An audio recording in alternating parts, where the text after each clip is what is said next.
নমস্কার, আমি দীপা। আজকে আমি রান্না করতে চলেছি চিকেন পাটিয়ালা। এটার জন্য আমাদের কি কি লাগবে দেখে নেওয়া যাক।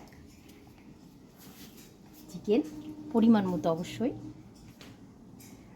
আদা রসুন বাটা, কাজু বাদাম বাটা, পেঁয়াজ বাটা, কাঁচা লঙ্কা বাটা, গোটা গরম মশলা, ছোট ছোট টুকরো করে কেটে রাখা পেঁয়াজ, ক্যাপসিকাম, কাঁচা লঙ্কা, টমেটো কুচি, দই,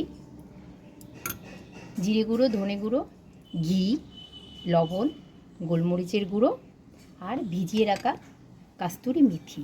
এখানে কাস্তুরি মেথি ভিজিয়ে রাখার একটা বিশেষ কারণ আছে। আমরা ড্রাই কাস্তুরি মেথিটা যদি সরাসরি তেলে পরে দিই তাহলে গ্রেভিটা তিতো হয়ে যাওয়ার সম্ভাবনা থাকে এবং তাড়াতাড়ি জ্বলে যেতে পারে। এই জন্য আমরা একটু ভিজিয়ে নিয়ে যদি দিই অবশ্যই ফ্লেভারটা খুব ভালো আসবে। দেখা যাক। শুরুতে আমরা চিকেনটা ম্যারিনেট করে রেখে দেবো 15 মিনিটের জন্য। আচ্ছা, ম্যারিনেট করার জন্য কি কি প্রয়োজন সেটা একটু দেখে নিই। 2 চামচ দই,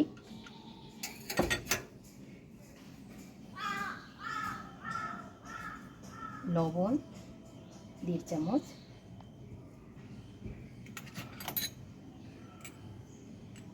2 চামচ গোলমরিচের গুঁড়ো।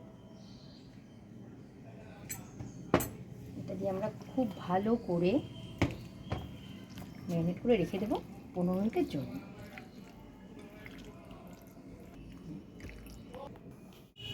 প্রথমে কড়াইটা গরম হওয়ার পর আমরা পরিমাণ মতো তেলটা দিয়ে নেব।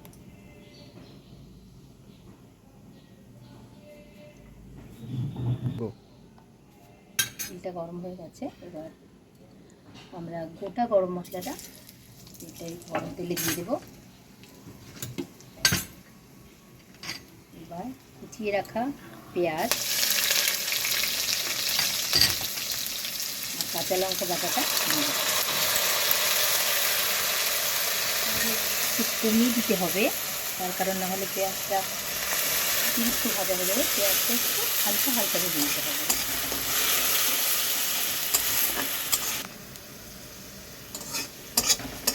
পেঁয়াজ আর কাঁচা লঙ্কাটা আমরা হালকা করে ভেজে নেব, খুব একটা ভাজবো না। এরপর টমেটো কুচিটা দিয়ে দেবো। টমেটো কুচিটা সেদ্ধ হওয়ার জন্য একটু লবণ দিতে হবে, তাহলে টমেটো কুচিটা তাড়াতাড়ি সেদ্ধ হয়ে যাবে।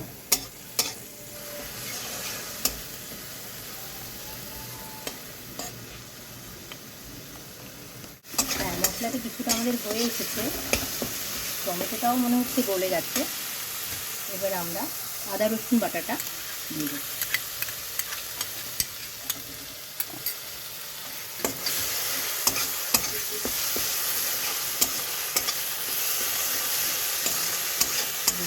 মশলাটা তেল না ছাড়ে আমরা সামান্য জালটা কমিয়ে মশলাটা কষতে থাকবো। তেলটা ছেড়ে দিয়েছে, এবার ভিজিয়ে রাখা কাস্তুরি মেথিটা দিয়ে দেবো।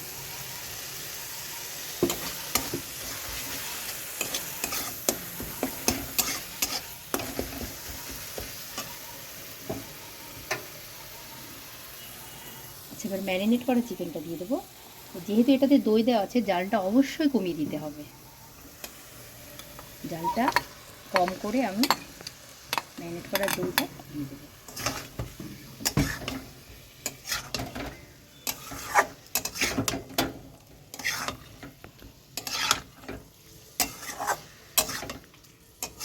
মশলাটার সঙ্গে ভালো করে একটু মিশিয়ে নিতে হবে।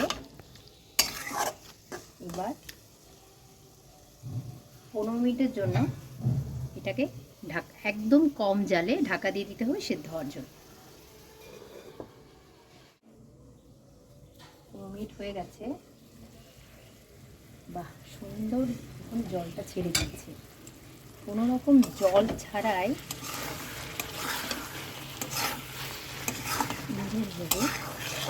কিন্তু মশলা থেকে তেলটা ছেড়ে দিচ্ছে আর অনেকটা জল গলেছে, যেহেতু দই দেওয়া আছে। আচ্ছা, এটার মধ্যে এবার আমরা 1.5 চামচ ধনে পাউডার, 1 চামচ জিরের পাউডার, আর একটু নাড়াতে থাকবো, জালটা একটু বাড়িয়ে।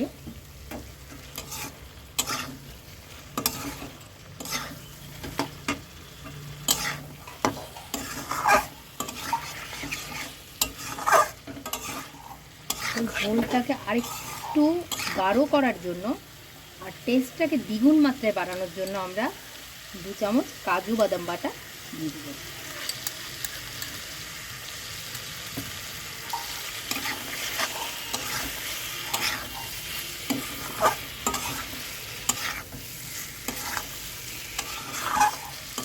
আমাদের চিকেনটাও 90% কিন্তু সেদ্ধ হয়ে গেছে মনে হচ্ছে। আচ্ছা, এবার আমাদের সব মশলা দেওয়া হয়ে গেছে। সামান্য শুধুমাত্র জিরে গুঁড়ো আর ধনে গুঁড়ো ছাড়া এখানে কিন্তু আমরা আর কোনো মশলাই ব্যবহার করিনি। আচ্ছা, এটা হতে থাকুক এর মতো।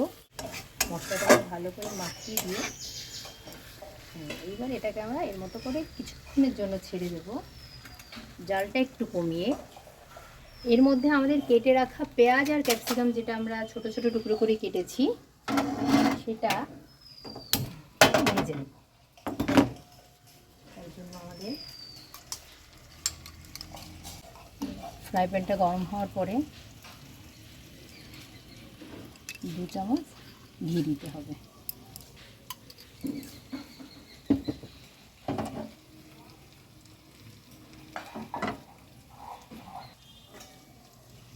এটা গরম হয়ে গেছে। এবার টুকরো করে রাখা ক্যাপসিকাম, পেঁয়াজ আর কাঁচা লঙ্কাটা আমরা হালকা জালে ভেজে নেব। এটা আমাদের খুব একটা কড়া ভাজতে হবে না, তাহলে এটার যে ক্রাঞ্চি ভাবটা সেটা নষ্ট হয়ে যাবে। এটা আমরা হালকাভাবেই ভেজে নেব।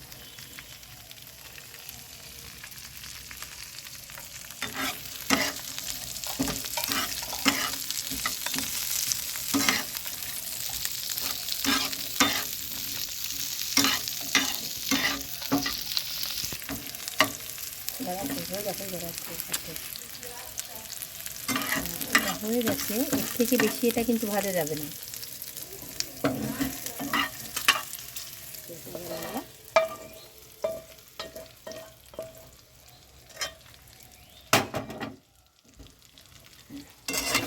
কিন্তু অবশ্যই আপনারা দেবেন, এটা কিন্তু কোনোভাবে স্কিপ করবেন না। তার কারণ ক্যাপসিকাম আর পেঁয়াজের যে ভাজাটা আমরা দিচ্ছি, এটাতে কিন্তু রান্নার স্বাদটা আরও দ্বিগুণ মাত্রায় হবে। স্বাদটা বাড়ানোর জন্য অবশ্যই কিন্তু এটা দিতে হবে। এটা এবার আমরা জাস্ট 1-2 মিনিটের জন্য একটু ঢেকে দেব।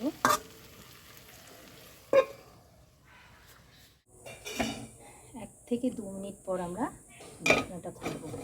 ব্যাস, হয়ে গেছে আমাদের চিকেন পাটিয়ালা।